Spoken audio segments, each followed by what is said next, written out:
esse lá do oxigênio de Manaus, cara, essa eu não vi. O que o Pazuello falou? Que não era culpa dele, pá? Como é que é?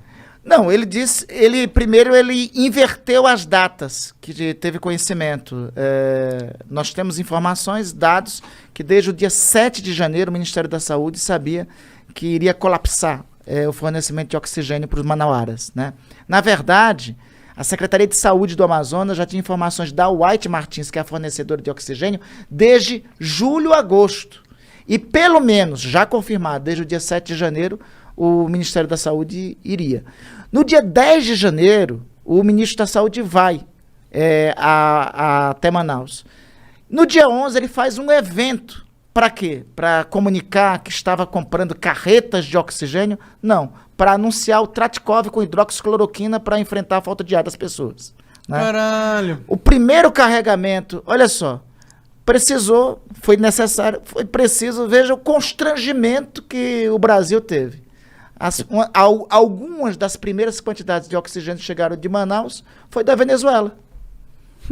Porque o Brasil estava negligenciando.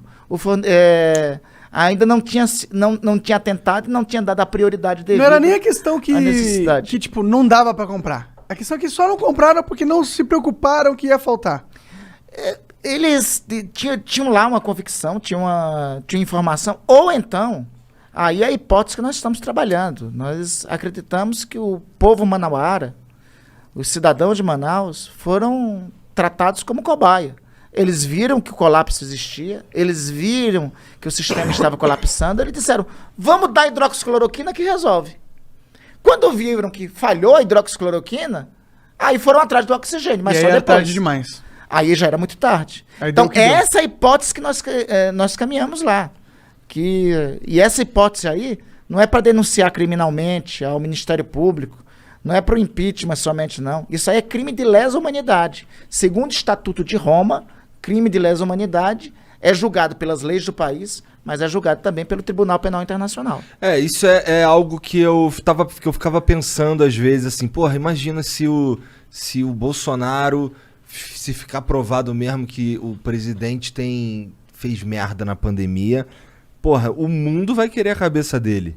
O que pode acontecer no fim da CPI lá? O que tu imagina? Igor, eu defendo que o relatório final da CPI tenha 3 grandes capítulos, que eu chamo de 3 tomos. O primeiro tomo apontar o que foi crime político. Crime político está na Constituição, artigo 84, né? É o chamado crime de responsabilidade. Quem é que julga crimes de responsabilidade? É a Câmara dos Deputados, né? Então tem uma primeira parte de caracterização disso, que manda para a Câmara dos Deputados com o juízo de admissibilidade do presidente da Câmara, que é o deputado Arthur Lira. Uma segunda parte é dos crimes comuns. Esses crimes comuns vão para o Ministério Público Federal. Nós já temos apontado os seguintes crimes comuns: charlatanismo, crime contra a ordem sanitária, prevaricação, tráfico de influência e corrupção passiva, e estamos com os elementos já encontrando pelo menos o crime de corrupção ativa. Então, esses crimes comuns vai nessa segunda parte do relatório. Na terceira parte do relatório, nós temos todos os elementos para esse morticínio que aconteceu em Manaus. Todos os elementos indicando que lá a população manauara foi feita de cobaia. Tendo sido feito de cobaia, então aí é o crime de lesa humanidade, artigo 5º do Estatuto de Roma, do Tribunal Penal Internacional, né? Então, a ideia é apresentar um relatório com esses 3 grandes capítulos, com esses 3 grandes tomos. Aí você pode perguntar, mas aí o PGR não vai tocar, o presidente da Câmara não vai tocar? Bom, primeiro é o seguinte, a lei que rege as CPIs define o seguinte: aquela autoridade que recebeu o relatório da CPI tem 30 dias para dizer qual providência tomou. Se não disser qual providência tomou, ela responde administrativa, civil e criminalmente. Responde em 3 esferas. Então, tem instrumentos legais para também acionar a autoridade que não tomar as providências, né? Segundo, vamos lá que não avance, por exemplo, os crimes de responsabilidade. Mas os crimes comuns, os agentes responsáveis pelos crimes comuns, serão perseguidos pelo menos pelos próximos 15 a 20 anos. Crime charlatanismo, crime contra a ordem sanitária, homicídio culposo, corrupção ativa, não prescreverá pelo menos nos próximos 5 anos. Entendi. Então, isso que me leva a crer, a acreditar e a lutar para que o relatório final, né, tenha um peso não somente para agora. Independente disso, Monark e Igor,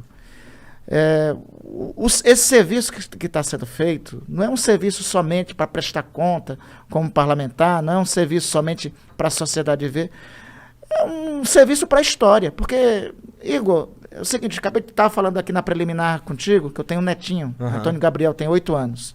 Eu acho que ele tem pouca noção, referência hoje, tem noções assim vagas do que foi a pandemia, né? Mas daqui, quando ele chegar com 20 anos, nos livros de história, vai estar escrita essa tragédia aqui que nós brasileiros vivemos.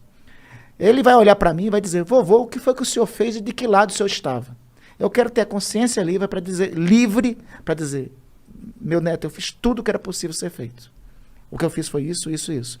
A prestação de contas nossa não é com eleição, não é com agora. É uma prestação de contas mais dura, prestação de contas com a história.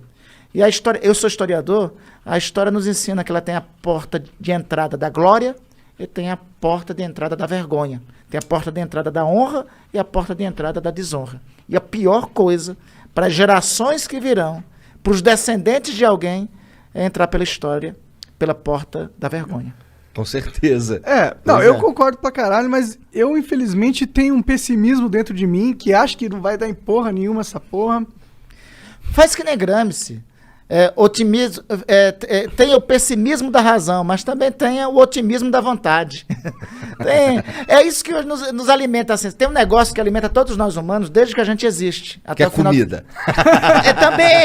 Também. A comida alimenta todo dia. É comida e esperança. A comida alimenta o corpo. A esperança alimenta a alma. Né? Se tu não tem esperança nas coisas, se tu não tem o chamado otimismo da vontade, diz, não, pô, hoje foi um dia ruim, mas amanhã vai ser melhor, né? Pô, hoje a pizza veio ruim, essa parece que tá boa, né? Mas boa, amanhã, mas amanhã vem uma pizza melhor, vou escolher de outra. Então, a esperança é isso, é que faz a gente caminhar, né? A gente seguir.